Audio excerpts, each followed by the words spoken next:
Hi friends, எல்லாருக்கும் வணக்கம். நம்ம சமையல் சேனலுக்கு உங்களை அன்புடன் வரவேற்கிறேன். ஃப்ரெண்ட்ஸ், இன்னைக்கு நம்ம சமையல் சேனலில் ஒரு அருமையான ரெசிபி தான் பார்க்க போகிறோம். ஒரு அருமையான கிரேவி ரெசிபி தான் பார்க்க போகிறோம். Veg gravy recipe. இது எப்படி பண்ணுறது அப்படின்னு சொல்லிட்டு வீடியோக்குள்ளே போய் பார்க்குறதுக்கு முன்னாடி நம்ம சேனலை இது வரைக்கும் சப்ஸ்கிரைப் பண்ணாமல் பார்த்துக்கிட்டு இருக்கவங்க மறக்காமல் நம்ம சேனலை சப்ஸ்கிரைப் பண்ணிக்கோங்க ஃப்ரெண்ட்ஸ். ஓகே ஃப்ரெண்ட்ஸ், என்ன வீடியோன்னு சொல்லிட்டு வாங்க போய் பார்க்கலாம். இன்றைக்கி பார்த்தீங்கன்னா பன்னீர் பட்டர் மசாலா அதுதான் பண்ணியிருக்கேன். ரொம்ப ரொம்ப சூப்பராக இருக்கும். இது பார்த்திங்கன்னா நான் சப்பாத்தி ரைஸ் கூட வச்சு சாப்பிடும்போது ரொம்ப அருமையாக இருக்கும். ஓகே ஃப்ரெண்ட்ஸ், வாங்க எப்படி பண்ணலாம்னு சொல்லிட்டு வீடியோக்குள்ளே போய் பார்க்கலாம். இப்போ வந்து பன்னீர் பட்டர் மசாலா இந்த பன்னீர் நான் வீட்டிலே செஞ்சது. நான் இதுக்கு முன்னாடி வீடியோ எப்படி பண்ணுறதுன்னு சொல்லிட்டு போட்டிருக்கேன். அந்த வீடியோ போய் பார்க்காதவங்க பார்த்துருங்க. இப்போ நம்ம பன்னீர் எடுத்து வச்சுருக்க பன்னீரை இந்த மாதிரி சின்ன சின்ன துண்டுகளாக கட் பண்ணி எடுத்துக்கலாம். இப்போ ஒரு பேன் சுட வச்சுக்கலாம். ஒரு பேனில் கொஞ்சமாக ஆயில் சேர்த்துக்கலாம். எண்ணெய் நல்லா காஞ்சதுக்கப்புறம் நம்ம கட் பண்ணி வச்சுருக்க பன்னீர் எல்லாத்தையும் ஒவ்வொன்றா இது கூட சேர்த்துக்கலாம். இப்போ ஒவ்வொன்றா சேர்த்துட்டு ஒரு சைடு லைட்டாக வெந்ததுக்கப்புறம் மெதுவாக அப்படியே திருப்பி போட்டுக்கலாம். மெதுவாக அப்படியே திருப்பி போட்டுட்டு ரெண்டு சைடும் லைட்டாக ப்ரௌன் கலரில் சேஞ்ச் ஆகும். அந்த மாதிரி இருக்கும்போது நம்ம நல்லா ஃப்ரை பண்ணிவிட்டு இதை எடுத்து வச்சுக்கலாம். இப்போ பாருங்கள், நான் போட்ட பன்னீர் எல்லாமே ஓரளவுக்கு நல்லா ஃப்ரை ஆகிருக்கு. இதை நான் எல்லாத்தையும் தனியாக எடுத்து வச்சுக்கிறேன். இந்த பன்னீர் பட்டர் மசாலா பார்த்தீங்கன்னா ஹோட்டலில் கிடைக்கக்கூடிய மாதிரியே ரொம்ப ரொம்ப சூப்பராக இருக்கும். இதே மாதிரி நீங்கள் இதே அளவுகளோடு செஞ்சு பாருங்கள், ரொம்ப அருமையாக இருக்கும். இப்போ நம்ம எல்லா பன்னீரையும் தனியாக எடுத்து வச்சிட்டோம். இப்போ அதே எண்ணெயில் 2 ஏலக்காய், 2 பட்டை, 2 கிராம்பு சேர்த்துக்கிறேன். எல்லாத்தையும் சேர்த்துட்டு ஒரு வதக்கி விட்டுட்டு அரை கப் அளவுக்கு பெரிய வெங்காயத்தை இந்த மாதிரி 1-2 கட் பண்ணிட்டு சேர்த்துக்கலாம். ரொம்ப பொடியாக கட் பண்ணணும்னு அவசியம் இல்லை. ஏன்னா இதை நம்ம வதக்கிட்டு அரைக்க தான் போகிறோம். அதனால் கொஞ்சம் பெரிய துண்டுகளாகவே கட் பண்ணிட்டு சேர்த்துக்கலாம்.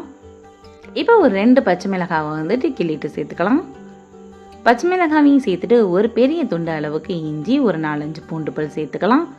எல்லாத்தையும் சேர்த்துட்டு நல்லா வதக்கி விட்டுக்கிறேன். இப்போ இந்த கிரேவிக்கு ரொம்ப ஹை ரிச் டேஸ்ட் கொடுக்கக்கூடியது முந்திரி தான். முந்திரி ஒரு 5 முந்திரி சேர்த்துக்கோங்க, முளை முந்திரியாக. இதுதான் நல்லா ஹோட்டலில் கிடைக்கக்கூடிய மாதிரியே ரொம்ப ரிச் டேஸ்ட் கொடுக்கும். அதுக்காக முந்திரி சேர்த்துக்கிறோம். முந்திரியும் சேர்த்துட்டு நல்லா வதக்கி விட்டுட்டு ஒரு 2 பெரிய பழுத்த தக்காளியை இந்த மாதிரி சின்ன சின்ன துண்டுகளாக கட் பண்ணி வச்சுருக்கேன். அதையும் சேர்த்துக்கலாம். சேர்த்துட்டு தக்காளியும் சேர்த்துட்டு நல்லா வதக்கி விட்டுக்கலாம். இப்போ இந்த வெங்காயம் தக்காளி எல்லாம் வதங்கிறதுக்கு கொஞ்சமாக கல் உப்பு சேர்த்துக்கிறேன். உப்பு சேர்த்துட்டு நல்லா வதக்கி விட்டுக்கலாம். இப்போ எல்லாம் ஓரளவுக்கு நல்லா வதங்கினதுக்கப்புறம் இதை அப்படியே தனியாக எடுத்துடலாம். இப்போ இது எல்லாத்தையும் எடுத்துகிட்டு அரைச்சிக்கலாம். இப்போ அதே பேனில் கொஞ்சமாக பட்டர் சேர்த்துக்கலாம். இப்போ பாருங்கள், பட்டர் நல்லா உருங்கினதுக்கப்புறம் 2 பட்டை இது கூட சேர்த்துக்கிறேன். ஒரு பச்சை மிளகாவை கீறிட்டு சேர்த்துக்கிறேன். சேர்த்துட்டு நல்லா வதக்கி விட்டுட்டு நம்ம அரைச்சி வச்சுருக்க அந்த பேஸ்ட்டை இது கூட சேர்த்துக்கலாம். பேஸ்ட்டை சேர்த்துட்டு ஃபஸ்ட்டு தண்ணீர் சேர்க்காமல் இந்த பேஸ்ட்டை இந்த எண்ணெயிலே ஒரு 2 நிமிஷம் நல்லா கிளறி விட்டுட்டு அதுக்கப்புறம் அந்த மிக்ஸி ஜாரில் கொஞ்சமாக தண்ணி சேர்த்துட்டு கழுவிட்டு சேர்த்துக்கலாம். இதில் இப்போ 1 டீஸ்பூன் அளவுக்கு மஞ்சள் தூள் சேர்த்துக்கலாம். 1 ஸ்பூன் மிளகாய் தூள் சேர்த்துக்கலாம். 1/2 ஸ்பூன் கரம் மசாலா சேர்த்துக்கலாம். எல்லாத்தையும் மசாலா ஐட்டம் எல்லாத்தையும் இதிலேயே சேர்த்துட்டு நல்லா வதக்கி விட்டுக்கலாம். நம்ம ஆல்ரெடி பச்சை மிளகாய் வேறு சேர்த்துருக்கோம். அதனால காரம் பார்த்துட்டு நீங்கள் சேர்த்துக்கோங்க. இப்போ ஒரு 2 நிமிஷம் நல்லா இது கொதித்து வந்துக்கிட்டு இருக்கும்போது நம்ம ஃப்ரை பண்ணி வச்சுருக்க அந்த பன்னீரையும் இது கூட சேர்த்துக்கலாம். பன்னீரையும் சேர்த்துட்டு உப்பு கரெக்டாக இருக்கான்னு செக் பண்ணிக்கலாம். செக் பண்ணிவிட்டு இப்போ ஒரு மூடி போட்டு இதை மீடியம் ஃப்ளேமில் வச்சுட்டு நல்லா ஒரு 5 நிமிஷம் நல்லா சுண்ட விட்டுலாம். இப்போ பாருங்கள், நல்ல சுண்டி கிரேவி எண்ணெயெல்லாம் பிரிஞ்சு ரொம்ப சூப்பராக ரெடி ஆகிடுச்சு. இப்போ பாருங்கள், ரொம்ப ரொம்ப சூப்பராக இருக்குது. இப்போ கடைசியாக ஆஃப் பண்ணும்போது கொஞ்சமாக கொத்தமல்லி தழை தூவிட்டு இறக்கிடலாம். அவ்வளோதான் ஃப்ரெண்ட்ஸ், ரொம்ப சூப்பராக அட்டகாசமான சுவையில் பன்னீர் பட்டர் மசாலா ரெடி ஆயிடுச்சு.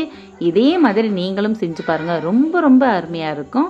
ஹோட்டலில் கிடைக்கக்கூடிய மாதிரியே ரொம்ப ரொம்ப அருமையான இந்த பன்னீர் பட்டர் மசாலா உங்கள் எல்லாருக்கும் பிடிச்சிருந்தா மறக்காமல் நம்ம வீடியோவை லைக் பண்ணிவிட்டு நம்ம சேனலை மறக்காமல் சப்ஸ்கிரைப் பண்ணிக்கோங்க ஃப்ரெண்ட்ஸ்.